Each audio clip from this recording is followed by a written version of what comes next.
안녕하세요, 여러분.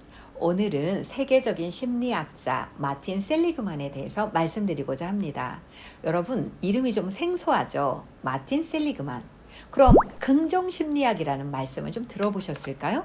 네, 긍정심리학의 창시자입니다. 심리학에도 긍정심리학이 있다고요? 네, 이 부분에 대해서 차근히 안내해 드리도록 할게요.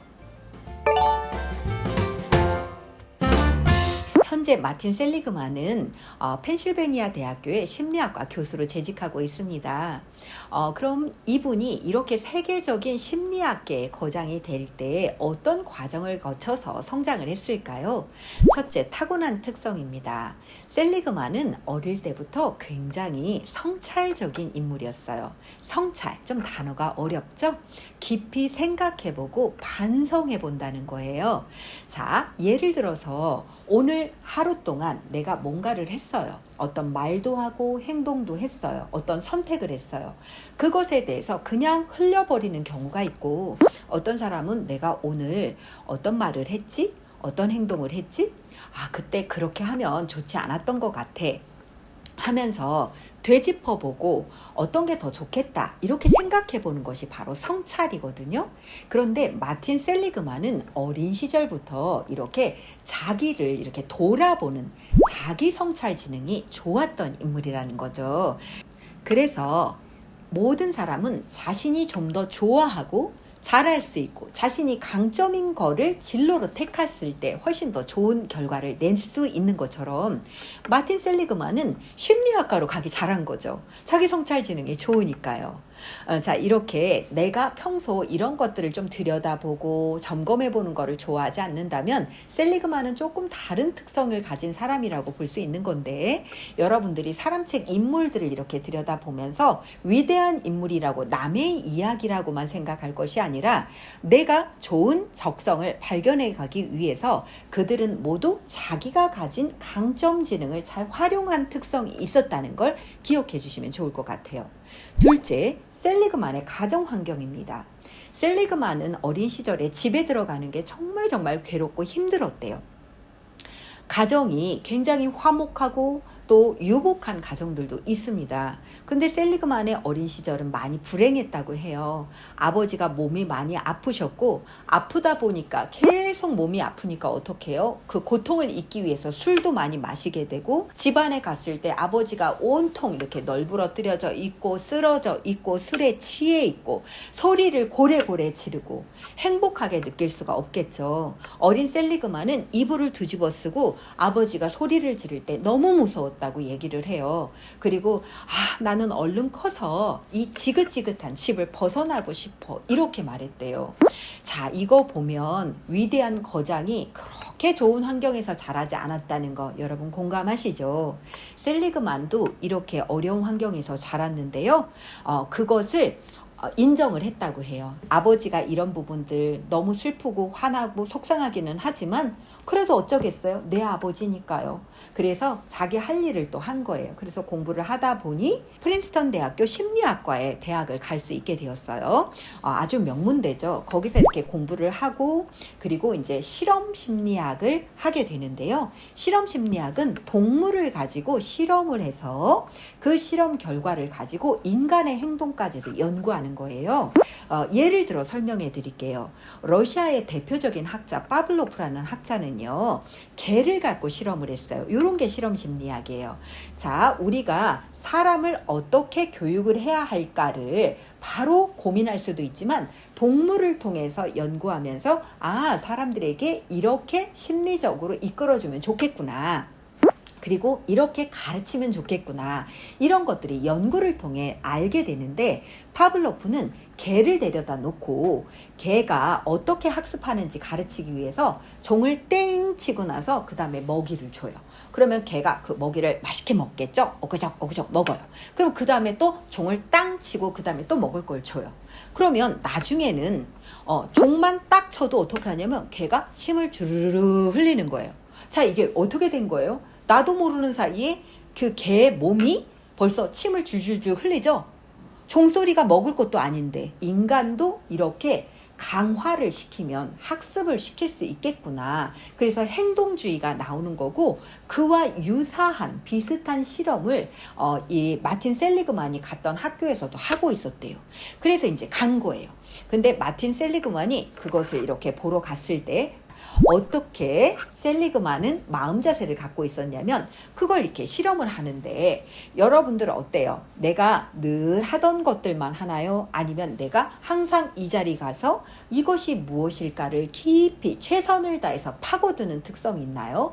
셀리그만은 파고드는 특성이 있었어요. 이런 마음 자세는 자신의 그 좋아하는 일을 멋지게 성취하는 데 매우 중요한데요. 한번 갔더니 개들이 모두 다 이렇게 들어 누워 있는 거예요. 그러니까 왜 개들이 움직이지를 않는 거예요? 그랬더니 더워서 그런가 봐요. 그리고 요즘 개들이 말을 안 들어요. 이러는 거예요.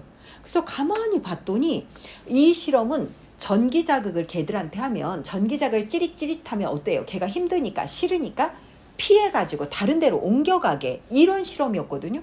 근데 전기 자극을 아무리 해도 개들이 피하기는커녕 이렇게 널브러져서 됐다, 하기 싫다 하고 늘어져 있는 거예요. 근데 그 개의 모습을 보는데 어린 시절 아버지 얼굴이 딱 떠오른 거야. 우리 아버지가 몸이 너무너무 아프고 치료해도 잘 듣지 않으니까 좌절하면서 이 좌절감을 계속 겪으니까 무기력이 몸에 배고, 이 학습된 무기력으로 인해서 어머니가 새로운 병원에 이런 치료법이 나왔대요. 여보 가봅시다. 그러니까 싫다고, 절대 안 하겠다고, 해도 소용없다고 그러면서 안 움직이는 거예요. 꼼짝을 안 하는 거예요. 자, 이 사람이나 동물이나 뭔가 내가 계속 실패를 경험을 하면 움직이지 않으려고 하는 학습된 무기력이 있는 것을 본 거예요. 그래서 이 개들과 연결을 지으면서 내가 살아왔던 일들을 이 마음으로 적극적으로 이것을 연결지어 보면서 자신의 전문성을 개발해 갔던 이런 멋진 점이 있었던 거죠. 그리고 넷째, 차별화 요소로 셀리그만의 특성을 살펴보면, 셀리그만 같은 경우에는 이 과정에서 자신이 지금 걸어왔던 그 길에서 처음에 이제 학습된 무기력을 찾아냈다가 그 뒤에 결정적인 기회로 이 사람만의 고유한 차별화된 연구 분야를 또 발전시키게 됩니다. 그게 우연한 기회로 얻어지게 됐는데요. 학회를 가기 위해서 비행기를 탔다고 해요. 근데 그 비행기 옆좌석에 어떤 중년의 남자분이 앉았는데 계속 귀찮게 질문을 한 거예요. 당신 뭐 하는 사람이냐, 어떤 연구하냐, 이렇게 물어봤는데 셀리그만이 이런 연구합니다. 저는 이렇게 학습된 무기력에 대해서 연구합니다. 사람들이 이런 거 하기 싫어하는 거 있잖아요. 실패를 자꾸 겪으면 이렇게 된대요. 그러면서 이런 연구를 한다 얘기를 했더니 나 같으면 그런 연구 안 하겠다고, 나 같으면 좀 더 돈도 되고 많은 사람들한테 호응이 될 만한 걸 하겠다, 이런 거예요. 아니, 돈도 되고 많은 사람들한테 인기를 얻을 만한, 그게 뭔데요? 그랬더니 반대로 생각해 보세요. 아무리 안 되는 것들을 열심히 끌어올려도 우울한 사람들 그거 안 고쳐져요. 조금 나은 것 같아도 다시 돌아가거든요. 우울한 거를 우울하지 않게 하려고 고치는 것보다 어떻게 하면 이 사람이 잘할 수 있나를 연구하는 게 좋지 않나요? 그러니까 그때 무릎을 탁 치면서 바로 이거다. 나는 학습된 무기력을 연구했는데 그게 아니라 어떻게 하면 사람들이 더 잘할 수 있을까를 연구해야겠다라는 걸 찾아낸 거예요. 그래서 긍정심리학을 창안하게 됩니다. 자, 이게 무슨 내용이냐면, 여러분, 긍정심리학은 똑같이 문제를 겪어봤는데 이 학습된 무기력을 하느라고 여러 사람들을 실험을 해봤더니 똑같이 문제들이 다 경험을 했어요. 그랬는데 어떤 그룹은 문제를 겪었을 때 포기하고 아버지처럼 우울해하고 널브러져 있어요. 근데 어떤 그룹은 놀랍게도 그 문제를 발판 삼아서 오히려 더 딛고 성장을 해서 더 단단해져서 올라가는 거예요. 저게 뭐지? 하고 봤더니 그들에게 특별한 특성이 공통적으로 있는 것을 알아낸 거예요. 그게 바로 뭐냐면 학습된 낙관주의. 즉, 이들에게는 이 어려운 문제가 있는 게 당연해. 나만 있는 게 아니야. 원래 있지 뭐. 그렇지만 해볼 수 있잖아. 안 되더라도 해보는 게 의미가 있지 않을까? 나는 해볼래. 도전할래. 이러면서 선택을 하는 거예요.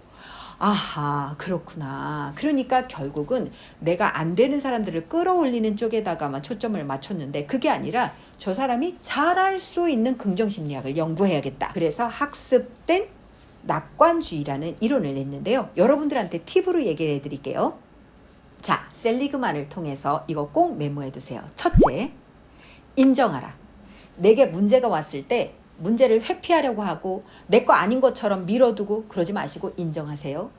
둘째, 들여다보세요.